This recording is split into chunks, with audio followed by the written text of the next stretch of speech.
What's up, everybody? Today I'm going to be doing a lift kit on my 2023 Nissan Frontier. It is a all dogs off-road RC Killa lift kit. It comes with the springs and the Add-A-Leaf U-bolts and adjustable cam bolts. I also bought the All Dogs Off-Road upper control arms. Altogether, this was about $1,000, about $500 for the lift, $500 for the upper control arms.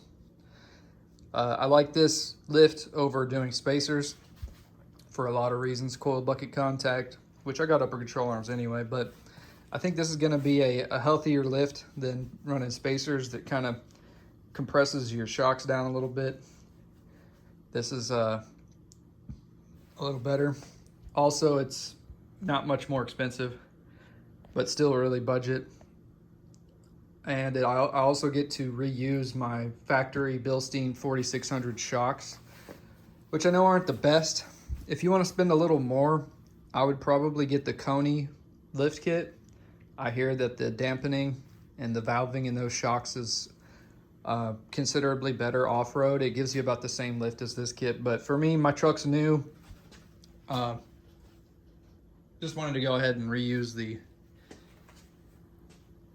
factory shocks. So we'll see how that goes. Maybe in the future I'll get a kind of eyeballing the Fox 2.0 extended travel lift kit. Preferably I would have got that, but you know, money. So anyways, I bought some Nitto Ridge grapplers. This is where the rest of the money went. So these are 285/70 R17. The wheels are Black Rhino Rapids. They're 17 by 8.5, 0 millimeter offset.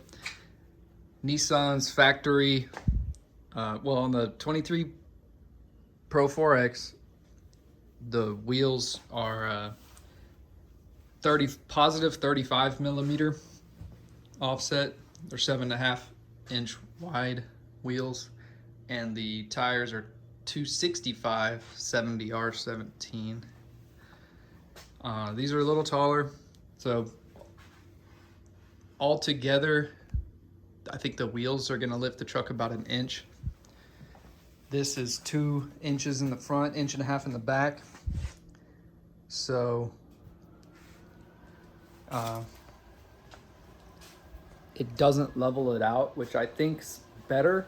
A lot of people like the look of a leveled truck. I've done a lot of research, and I hear that you know, that kind of tilt is there for a reason, and I kind of think it's good to maintain it, a little bit of it if you can. You know, you put stuff in the bed of the truck.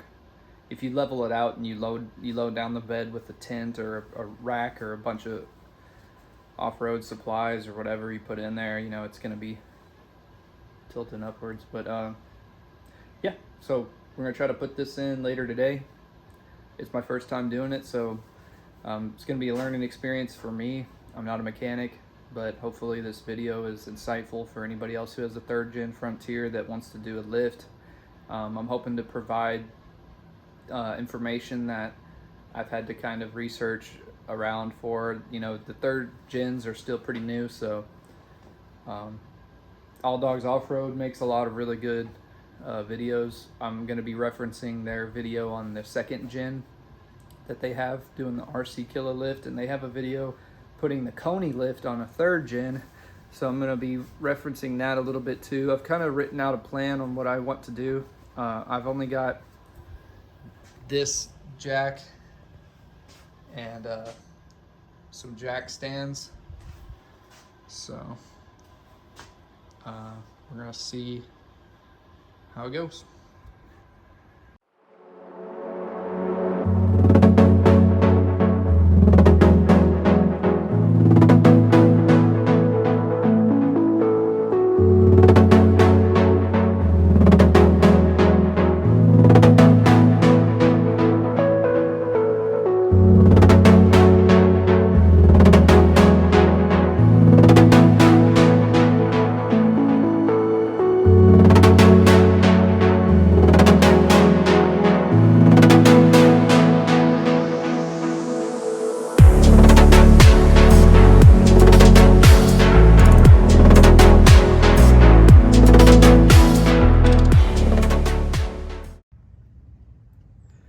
truck up on a lift.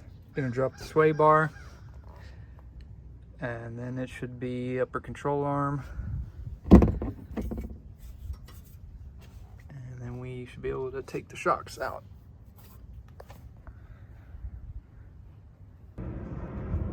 All right, so I decided to take off this mud flap. Pretty sure the new wheels won't fit, new tires won't fit with it. Right now I'm taking off the sway bar.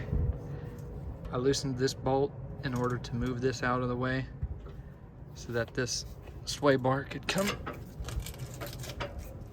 down and out the way so I can get to this bolt. Well, should have filmed it, but here's the shock and the strut. Finally got it out. The little back bolt is a little bit troublesome, but that's pretty good. Had to end up using, it's a 14 millimeter. Use this extension to get the right angle.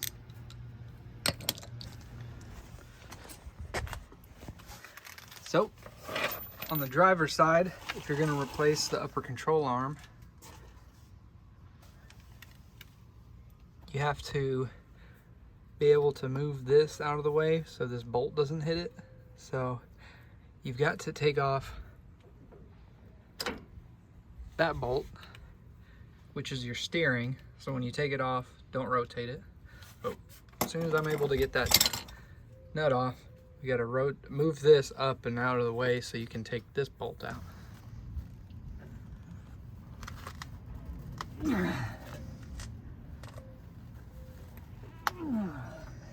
Damn.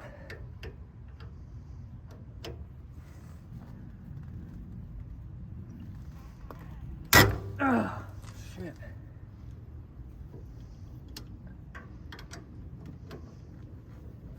Torque too, but it's not, shouldn't be that tight. That sucker is tight.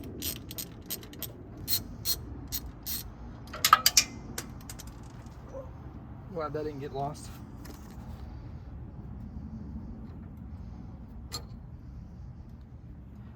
Hopefully, since this truck is pretty new, this should come right off.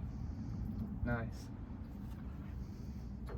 There's another guy that he was doing it on an Xterra and it didn't want to come off.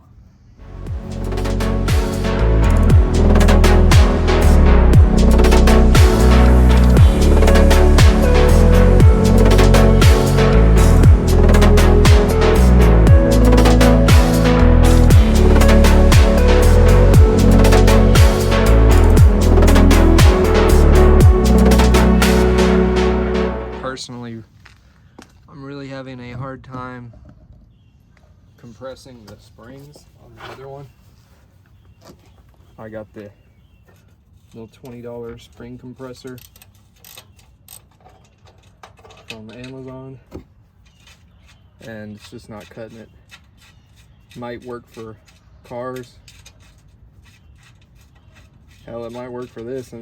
I'm not willing to push that spring compressor to the point of compressing these springs, and I could maybe get these, but I definitely wasn't getting the aftermarket ones on there.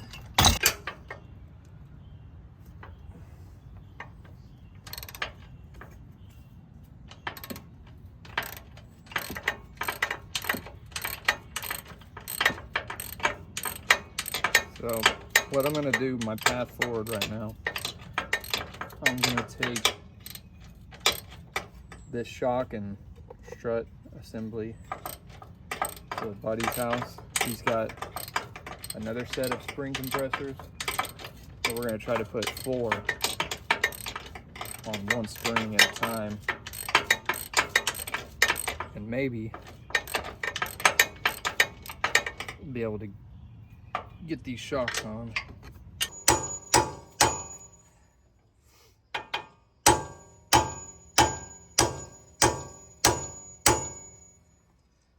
Damn, still not off.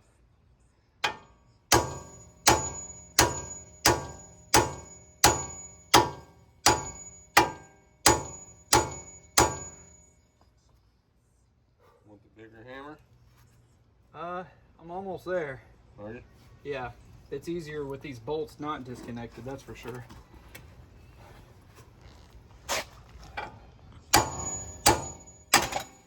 There it is. Had a hell of a time getting that bolt on right there. Had to do the old belt strap because the strut was a little bit twisted for whatever reason. But got the new upper control arm on. There's the new coil spring. About to torque the bottom of the strut. Yeah, this upper control arm, but it comes with this piece you have to thread in. It should be in a bag with the upper control arm if you buy it. And you need a grease gun, attaches to that, pumps it up because it appears that this doesn't have much grease at all in it as it comes.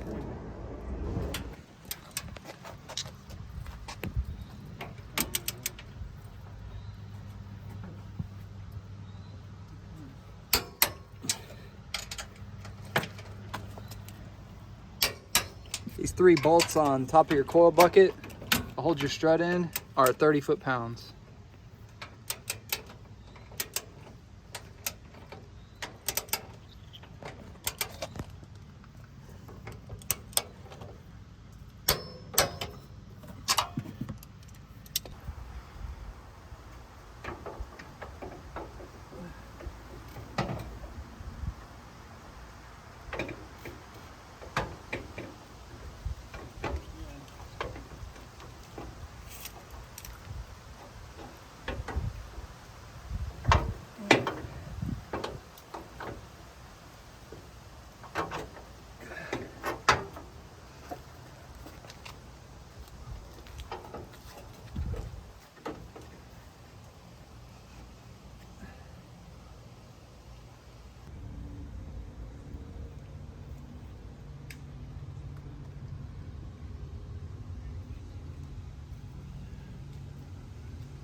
Went ahead and did 80 foot-pounds because I think these are aluminum. Didn't have an issue with the brake caliper clearance. Didn't have to run 3/8" wheel spacers, and was able to use the factory key lug for that extra added security, even though somebody would have to have this to actually a socket to get at these lug nuts. But there you go.